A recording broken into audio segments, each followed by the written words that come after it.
All right, I want to start today with a question, if that's okay. I'm just going straight for it today. I'm entering in with this question. Here's a question I'll put on screen. Are you living in a difficult season or facing a tough decision? I wonder if there's anybody in the house that's right there. What I mean is something that's happening in your life is very difficult. You're having to make a decision that's difficult, or you're just in a season. Sometimes there's a season of life and you want it to end, right? But it's difficult. And you might say, how did you know? Well, it happens to all of us. And listen, if you're here today and go, I don't need this message. Can we talk about something else? The person next to you may need it. And since we're a community here at Quest, we believe in being family, then we need to be there for each other, all right? So we need to realize that there are some people in the house today, some people in the room that are at this place where they're in a difficult season or they're facing a tough decision. And it could be about a number of things: relationships, something personal you're dealing with, a habit or addiction or sin or struggle that you're just like, man, I want to be done with this. I've been dealing with this forever. Again, a lot of times it is relational. Maybe it's a job situation. I don't know. There's a number. Maybe it's a spiritual situation, which I think relates mostly to all of that. But there's something that you're dealing with and you're like, I'm in a difficult season or I'm facing a tough decision. What I want you to know is you're not alone. And I don't just mean because I understand. I've been there and am there in many ways. Other people have been there in the room, but also characters in the Bible. And I want to look at one of the stories of the Bible today where somebody had to make a decision that was difficult and who was living in a very difficult and tough season. So we're going to dig into another hero today. And one of the things I want you to know is that I believe that heroes are born in the difficult seasons and the tough decisions. And so if you're struggling with something today, know this: God can do something extraordinary with that situation. And maybe you came here and you thought, that's not possible. It is. That's who our God is. And so I want to dig into the story of a woman named Ruth. Ruth is not one of the most well-known stories in the Bible. I've talked about Noah, people like that. I mean, almost everybody's heard of Noah. Ruth is kind of somebody a little bit more buried under, not at the top of what most people talk about, but man, Ruth was an incredible woman who had to make a very tough decision in a very difficult moment. So if that's you, you will identify with Ruth, and I hope you gain some hope from her today. I need to tell you a little bit about the backstory to get you to the situation we're going to look at today, and I can't say everything, but I just need to say a few things. This was in the Old Testament, at least 1,000 years before the time of Jesus, which about 2,000 years ago Jesus was born. So about 3,000 years ago from today, Ruth lived. Ruth lived in Moab. All right, that was a country outside of Israel. Why would we be talking about somebody outside of Israel? Well, you'll find out in the story. Israel in the Old Testament were known as the people of God, meaning they were supposed to be holy and righteous, and they were supposed to be mainly a light to all people. They were supposed to expose people to God and His love, just like we are today as followers of Jesus, if you're a follower of Jesus. So Israel at this point possessed what we often refer to as the Promised Land. But before kings came into existence, and last week we looked at King David, I talked about how he was the second king of Israel. But before there were kings, God used people named judges. And there's actually a whole book attributed, this is going to blow your mind, it's called Judges in the Bible, all right? So there's this book called Judges, and God raised up judges to help Israel when they struggled with their spirituality. So what would happen is Israel would follow God, and you tell me if you understand this, because this is so my life. Then they'd not follow God. Then they'd follow God. Then they'd not follow God. They'd fall away, right? Anybody know what I'm talking about? I mean, that's been my life. I try to follow, but then I walk away. I try to follow, and then I walk away. Israel was doing that as an entire nation. So the book of Judges talks about these leaders who would be raised up, and they would judge, and we don't like that word in our culture, but they would judge Israel and teach Israel how to come back to the God who loved them when they had walked away. Ruth lived during the time of the judges. It was during the end of the time of the judges, right before there were kings in Israel. Ruth lived in a foreign land called Moab, and here's how we get connected to Ruth. There was a woman named Naomi who was married to an Israelite man. They lived in Bethlehem. Have you ever heard of that? Bethlehem, we love to talk about that at Christmas time because that's where Jesus was born. Mary and Joseph go to Bethlehem. But a long time before that happened, there was this woman named Naomi who was married, and she has 2 sons. There's a famine in Israel, and so they have to leave Israel and go find food. They end up in Moab. Are you with me? That was a lot. All right. Are y'all with me? You want me to review that? You're like, no, please move on. All right.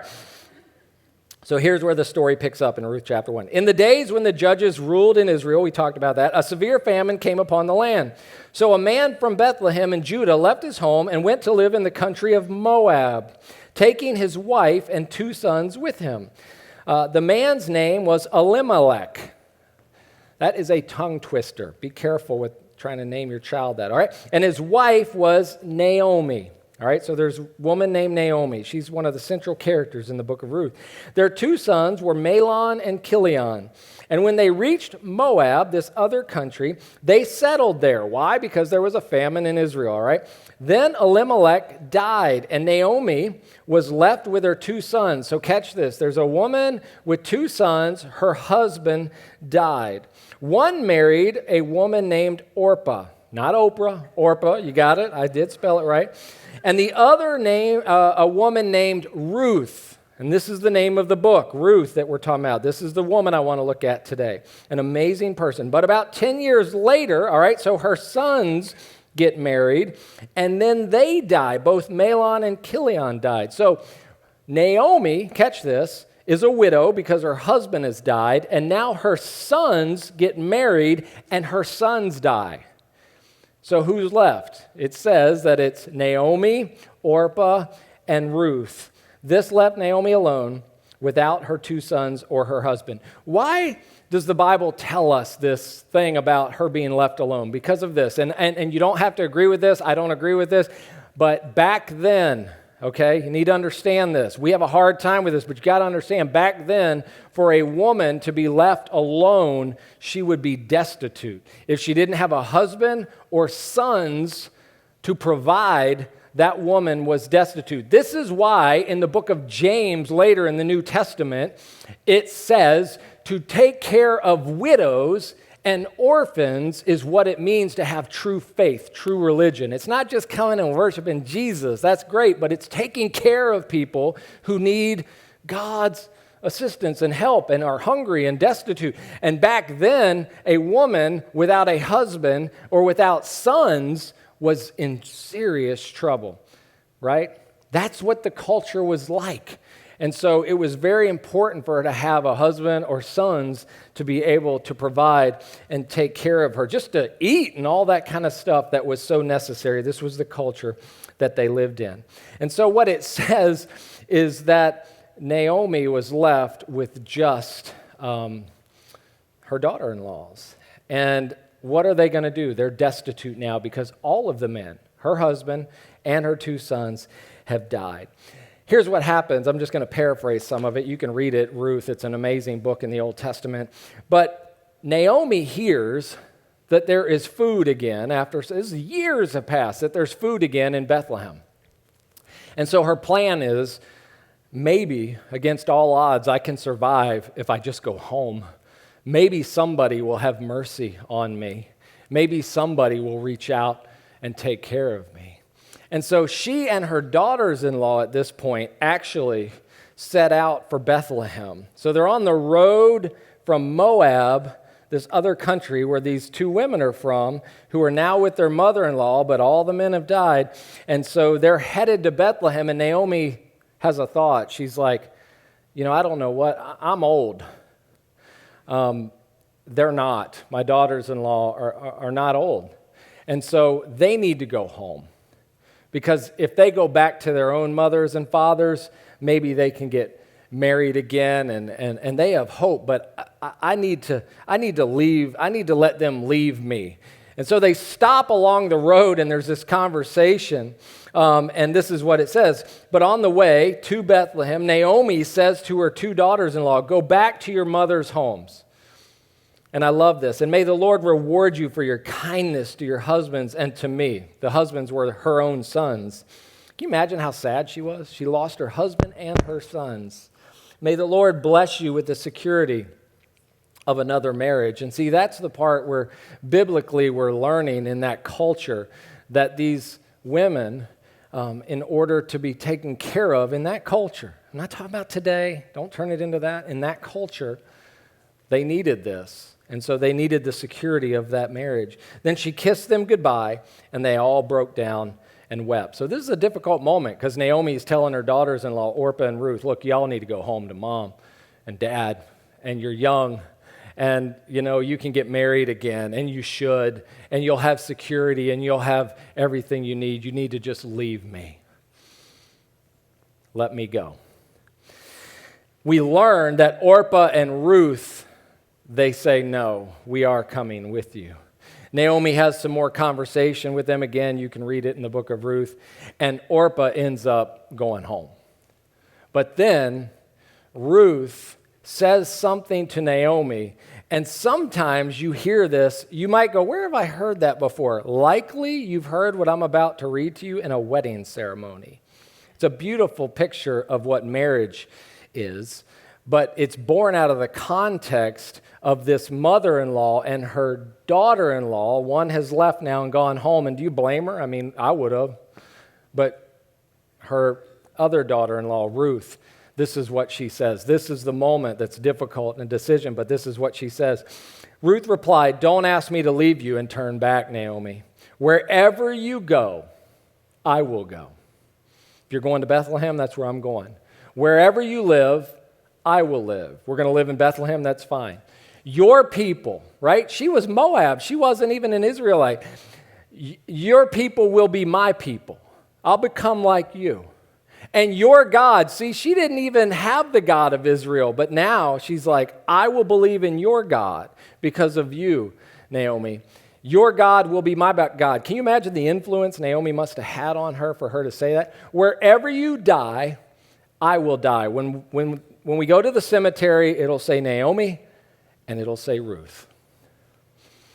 And there I'll be buried. "May the Lord punish me." And this is one of those, when it's said, we say things like this last statement, but I don't think we understand. In that day and time, they pronounced it as a curse against themselves if they broke this promise. So this was like a promise. She said, "May the Lord punish me severely if I allow anything but death to separate you and I, Naomi." So this is what she says to her mother-in-law. Y'all, here's the scene. They're walking along the road. Naomi realizes, y'all need to go back. I'm in trouble. It's basically a death sentence for me, Naomi's thinking. I've got no husband. I've got no one back home. This is over for me. I'm just going to try to survive, but I'm likely going to die. Y'all are young women. You need to go back home to your moms, to your houses, live in the land that you know and where people know you, and there will be somebody who will want to marry you, and then you'll have the security that you need. If you come with me, it's a death sentence, so you need to go back. They argue about it. Orpah relents and says, "I will go home." Ruth then says this. This is what's happening along the road to Bethlehem. And y'all, that's an amazing statement. I mean, can you imagine how tough it was for her to say this? And if I can pause here for a moment and just say something that I observed in my work on this week as I was kind of digging into it, I was like, and it's Christianity in 21st century America is not real difficult. I mean, think about it. Y'all got up when you wanted. You got 3 services to choose from today at Quest. If you got kids, they're on water slides you put some sunscreen on them. I hope you put some sunscreen on. They're having a good time. We got coffee out there. Maybe you didn't like, I don't know, the first or second song, wah. Wah. Right? Seriously, when you put in perspective what, In some countries, they don't even sing because it attracts the police because Christianity is illegal there, so they don't sing. And we sit here with our mouths shut going, I don't like that song. Christianity is just easy, I think, a lot of time for us. Not always, because you face difficult situations and you have tough seasons that you're in. I'm not saying that's not true. That's what this message is about today. But a lot of times, it's not too tough. In our country, we have such freedom, and it's July 4th weekend. We have such freedom to worship or not worship, to follow or not follow, to do what we want, basically. But there are times when something in your life is difficult, and it could be. As much as I say that, you're like, yeah, but you have no idea what's going on in my marriage, or you have no idea what's happening in my family, or you have no idea about the personal addiction and struggle I have with sin, or you have no idea about this situation I'm facing at work, or I'm thinking about if you're young, which school I should go to or something like that, and my parents want me to go to this one, but I feel led to go to this one, or I don't feel led to go to school at all right now, and you're like, how do I talk about that? These are very real things that are going on in our lives in 21st century America. And as you face difficult decisions, as you are in difficult seasons, just an observation about Ruth and I think what we learn. I wrote this down. Christianity shines brightest when the decision is tough and when the season is difficult. If you want people to really see God in your life, I don't know if you would say that. I hope you do. If you're a follower of Jesus, I hope you say that. That's what we're supposed to be about. We want Christ to shine. We want His name to be known. We want people to see God. And so it's when the decision is tough, as in my coworker has been ticking me off.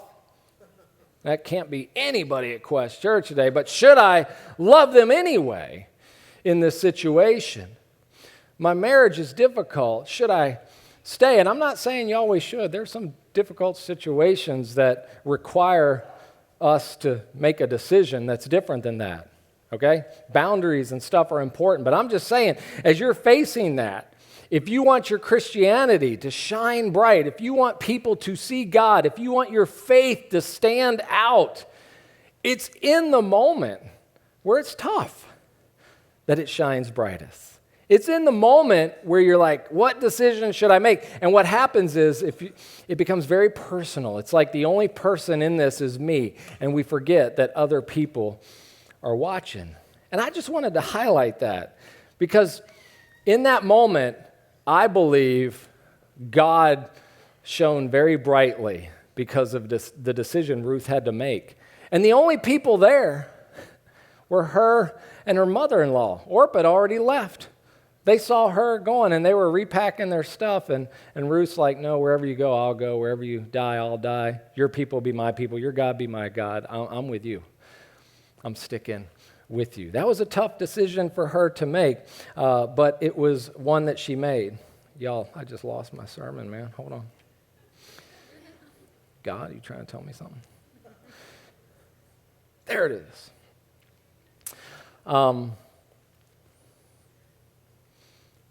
So I want to share just a little bit more and share a little bit more of Scripture with you, and to wrap it up, to talk about how Ruth stuck with Naomi and what was happening here.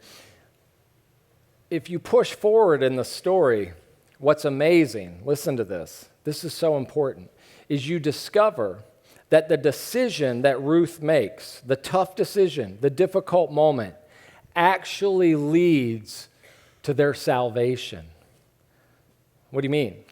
It actually leads to them being rescued from the destitute situation that they're in. What do you mean? Well, if you read the story, what happens is Ruth accompanies her mother-in-law Naomi. They end up back in Bethlehem, and through a series of events, she meets a man, Ruth does, named Boaz. Just love that name. Boaz. Boaz is wealthy, has a lot of land and all of this, and he takes a liking to Ruth. And in God's divine providence, they end up together. And in that day and time, when you ended up with somebody, and it still happens today, y'all ever realize you marry the whole family if you get married? Has anybody? That's a good lesson right there just for that, right? Yeah, tell your husband or wife, you married my family. That's what he's talking about today. That was the only thing you needed to hear today, right? And so Naomi is a part of Ruth's family. And it's a beautiful thing because then Naomi is rescued as well. And this widow who has lost her husband and her sons because of Ruth, her daughter-in-law, and all the men have died, she's now brought into the family of Boaz, and they are taken care of and rescued. And not only that, I'm going to tell you something that's going to blow your mind. You probably wonder, when I say this, you're going to be like, how is that true? I'll get there. It rescues us as well. This story leads to my rescue personally and your opportunity for salvation and rescue also. I'll explain in just a moment, but it's actually explained in the story. And so I love this moment at the end of Ruth chapter 4. This is what it says. It says, so Boaz, this is that wealthy guy, took Ruth into his home and she became his wife. When he slept with her, the Lord enabled her to become pregnant and she gave birth to a son. Then the women of the town said to Naomi, not to Ruth, but the mother-in-law, Naomi, and she's got another mother-in-law now too, you understand, all right? Boaz's mom, but praise the Lord who has now provided a redeemer. That word means rescuer for your family. May this child be famous in Israel, the one that Ruth and Boaz are about to have, may he be famous in Israel. May he restore your youth and care for you in your old age, because Naomi was old, right? For he is the son of your daughter-in-law who loves you and has been better to you than 7 sons. See, she had made the decision to stay with Naomi, and people noticed it. They were like, why would you, a Moabite woman, come to Bethlehem? Why didn't you go back home with that other woman? What's her name? Orpah? Why didn't you go back and be with her? Why did you? Because she loved her mother-in-law and wanted to stay with her, made the difficult decision, even if it was going to cost her her life, to stay with her. This woman has been better to you than 7 sons. Naomi took the baby and cuddled him to her breast. So grandma brings the baby in close. I'm not a grandparent yet, but what I've heard is grandchildren are just amazing. Right? Are grandparents in the room? Are you know, and I like, because you like cuddle them to the breast and you're like, take them home now, take them home. All right, I'm done, you know? So think about this. Naomi has this amazing thing happening where she now has a grandchild. Naomi took the baby and cuddled him to her own breast, and she cared for him as if he were her own. I love that. Such a picture of God. If you're in a family, if you're adopted, if you're in a blended family and somebody else is playing mom or dad or whatever in your life, not playing, but they've taken that role. Listen, that's a picture of God. It's right here. It talks about that. That's a whole nother message, but cared for them as our own. The neighbor women said, now at last Naomi has a son again. And this is the part I highlighted. And they named him, this is the child of Ruth and Boaz, Obed. Look at this.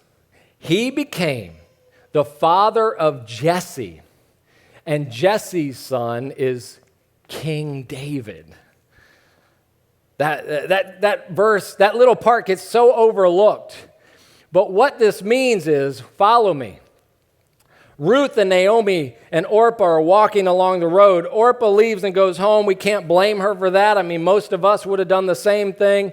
And now there's this moment, and it's Ruth and Naomi. And Ruth gives that incredible picture of love to her mother-in-law and says, I'm staying with you no matter what. I'm sticking with you. I'm sticking with your God. I'm walking with you. I'm going all the way, even if it costs me everything, including my life. It was a death sentence. And on that road, when she made that decision, it rescued her, but not only that, it rescued me. Because from the line of David and Ruth, are you understanding this, is David's great-grandmother. From the line of Ruth, we are going to see David come, and from David is going to come, in Luke's gospel, it talks about born in the city of David is a little baby named Jesus. If she hadn't made that decision on the road in that difficult moment to stick with Naomi and to stick with God, I wouldn't have been offered salvation.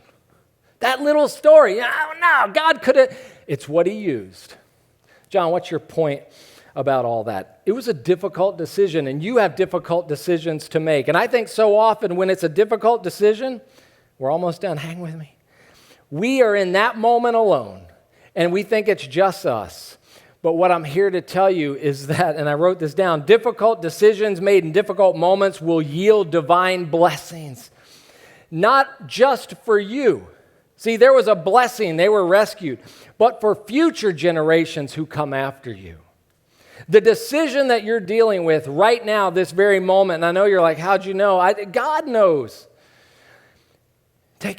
Don't take it lightly. Because it's not just about you. It's not even just about the people around you.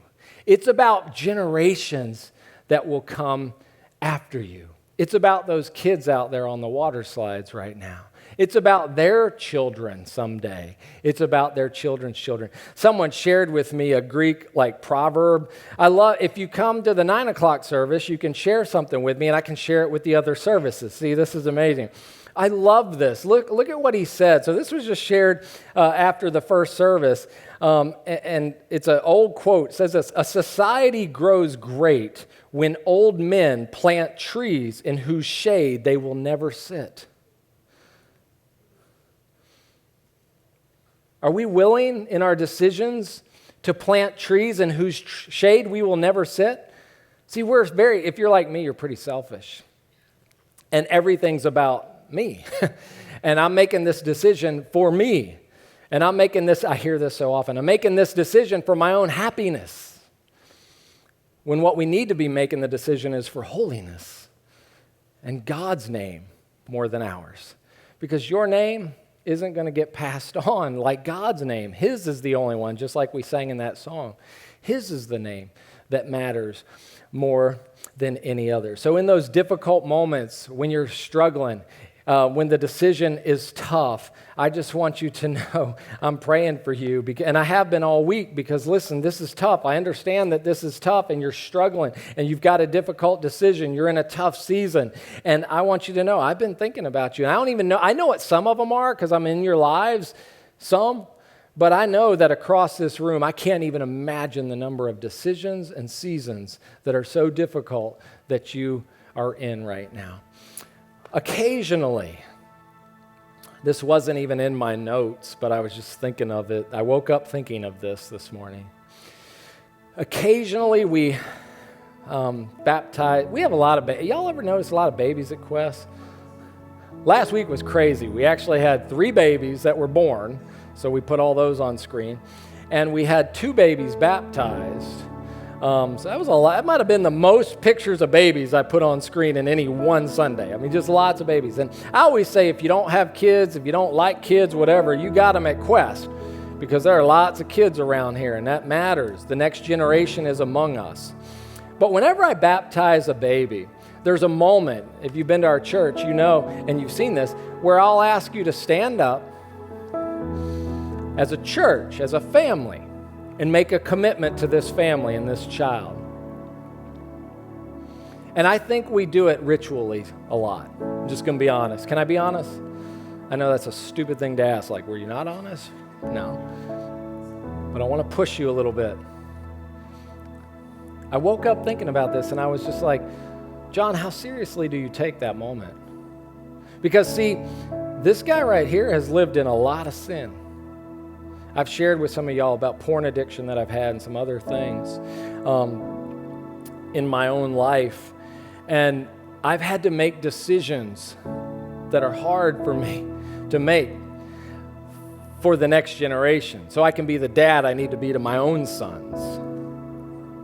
So that I can be the preacher and pastor I need to be to you and to this generation. Who I am at every moment matters to me. And it needs to matter to all of us. So I think sometimes when we do that, we stand up, yes, I make the commitment to that family. Yet some of us continue to live in adultery. We choose to continue in habits and addictions and sins that are destructive to us and aren't helpful to the next generation. Y'all hearing me? And if we want to be a church, just want to push us that loves and cares about the next generation. And we say we want that, and I desire that more and more. It becomes so important to me that that be the case. Then we need to make tough decisions right now. This can be a moment, a life change moment for somebody in the house today, where you say, yep, I'm making a decision. I'm changing. Something's going to be different because I want divine blessing. And for that to happen, I got to make tough decisions. And I need to care not only about me and my generation, but generations that will come after me. Thank you so much for checking out our sermon online today. I wanted to personally invite you out here to our campus on a Sunday morning. We currently meet at 9, 10:30, and 12 noon. You can expect hot coffee, welcoming people, and an amazing kids ministry. But most of all, I just want to thank you for joining us online today, and we hope you have a great week.